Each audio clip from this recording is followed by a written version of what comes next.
What's up mga kuya? Welcome back to the channel. So today nasa akin nga po ang Haylou W1 True Wireless Earbuds, ang medyo premium and a bit pricier side ng True Wireless Earbuds mula sa Haylou. Of course, shoutout sa Haylou for providing me with a unit of their W1. Very nice. Maraming salamat ho. So this will be an unboxing and review of the Haylou W1s which you can buy right now online for 1,500 to 1,600 pesos. And available siya in two color options. The one that I have is the white color option and yung isa ay yung medyo navy blue na color option. So sa harap ng box we have Haylou W1 True Wireless Earbuds, premium sound quality, Knowles, Qualcomm aptX adaptive. So right side we have dynamic and balance armature. Hindi ko sure kung ano ibig sabihin nito. And sa left side meron tayong Hey, listen to me. Sa likod naman, Haylou W1 True Wireless Earbuds, stunning sound quality, Bluetooth 5.2, 20-hour battery life, Qualcomm chip for mic clear calls, and smart touch control. And buksan na nga natin.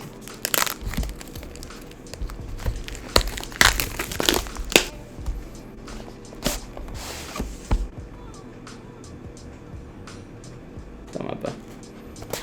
Tama. Okay, so ito yung earbuds mismo. Very nice and elegant design. At least para sa akin. And I ran so far away.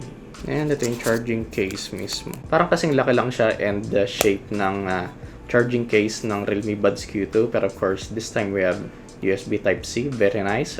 Flat po yung bottom part nito, so you can lay this flat on any surface. Meron tayong 3 LEDs which I'm assuming is battery level indicator. And sa taas meron tayong sobrang subtle na branding and logo ng Haylou. So that's how it looks inside the charging case.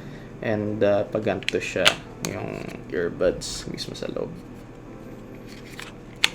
Okay, meron din LED indicator dito sa top part ng stem ng earbuds mismo. Ayan, meron pa bang ibang laman yung box na to. Okay, so may instruction manual tayo dito. If I'm not mistaken, and extra ear tips. Type-C na din pala na charging cable. And the rain, I ran so far away. And of course, hindi ko nabubuksan yung extra ear tips na to. So dito nga sa earbuds mismo, ito nga yung good contact points. Ergonomic in design niya, so it won't easily fall out of your ear. So pagdating naman sa two-tone design siya, parang silver grayish part to. Ito naman yung white part lang dito sa white color option na meron ako. And if I'm not mistaken, ito ata yung touch control part niya. So yeah, fairly elegant naman tignan, very nice. And gagamitin ko to for quite a bit and come back to you guys with my review on this the next day. At nagbabalik na nga po tayo mga kuya. So ginamit ko na nga po yung Haylou W1s for quite a bit and so far in terms of sound quality well, panalo to, which I'll be getting into more detail maya-maya nga lang. And one cool detail dito, if first time mo siyang i-prepare and nasa loob ng case yung Haylou W1, so turn on Bluetooth on your device and open up the case. Yeah, ayan, magkakaroon dito ng at least dito sa Poco X3 Pro ko, lumabas tong parang katulad ng AirPods, yung animation and stuff, and pag pinindot mo yung connect, it will easily pair and magkakaroon dito ng battery level indicator para sa left and right earbud and sa case mismo, which is very nice. Although kapag pinindot mo na yung done, hindi ko alam kung paano papalabasin ulit yung battery level indicators na yon. So siguro unahin ko na yung sound quality neto, which is probably yung main selling point neto. So in terms of sound quality, panalo siya. Actually way better sa most expensive pair of True Wireless earbuds na nasubukan ko, which are the Realme Buds Air Pro. Yeah, in terms of sound quality alone, this is definitely better compared to the Realme Buds Air Pro, which costs 5,000 pesos. And for the most part naman, well-balanced yung mid-size and lows. Although, medyo over-pronounced na konti yung lows, yung bass. Pero kahit na ganun, well-pronounced pa din ang mids and highs, which is very nice. And pagdating naman sa design ng Haylou W1s, gustong-gusto ko siya kasi fairly elegant naman siyang tignan. And yeah, I like this gray accent na to sa two-tone design niya. And hindi glossy finish to. And ganito yung tsura niya kapag suot nyo na siya.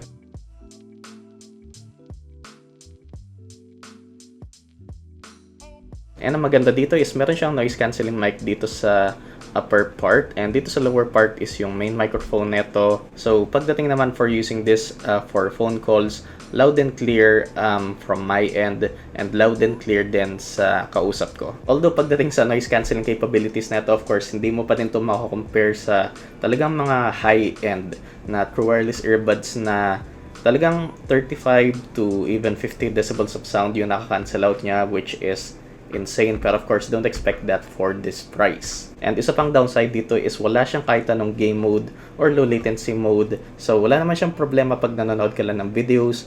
Mapapansin mo lang talaga kapag naglalaro ka ng games. So ito, for example, something like PUBG Mobile.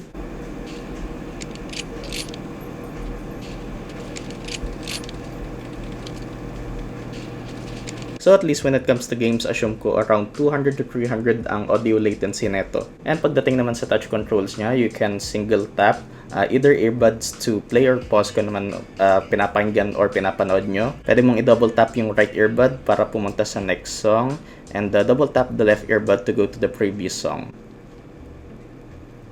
Pwede nyong i-triple tap yung either earbuds to open up your assistant. Plus, pwede nyong i-long press both earbuds to turn off the earbuds themselves. And pagdating naman sa battery life neto, sobrang solid para sa pair ng true wireless earbuds, 6 hours at a time, plus 20 hours kasama yung charging case niya.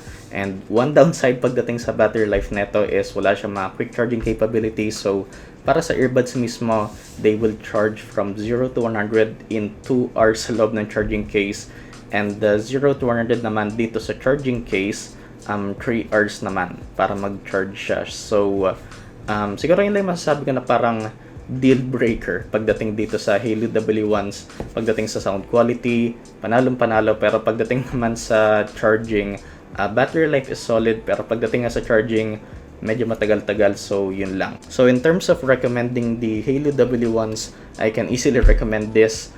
More on sa mga audiophiles, yung hanap talaga is one of the best sound quality pagdating sa, well, at least more budget-oriented na true wireless earbuds. This will not disappoint. For the gamers naman, siguro look elsewhere ng true wireless earbuds na may feature na low latency or game mode para sa mga more competitive gamers out there. Again, special thanks nga ulit to Haylou for sending me a unit of their Haylou W1s. Kung gusto nyo bilhin to, then of course, I'll leave the links in the description. The easiest way to support the channel is by leaving a like. Consider subscribing if you like my content. And turn on notifications para lagi kayong updated sa mga videos ko. Of course, as always, stay safe mga kuya. Thanks for watching and I'll see you guys in the next one. Peace.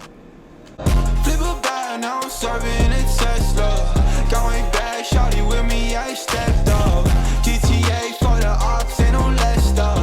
Shawty born to be my angel, yeah, I'm blessed up. Cooking right up in the stew, gotta check the fan. Yeah, I'm watching out for ops, yeah, they know my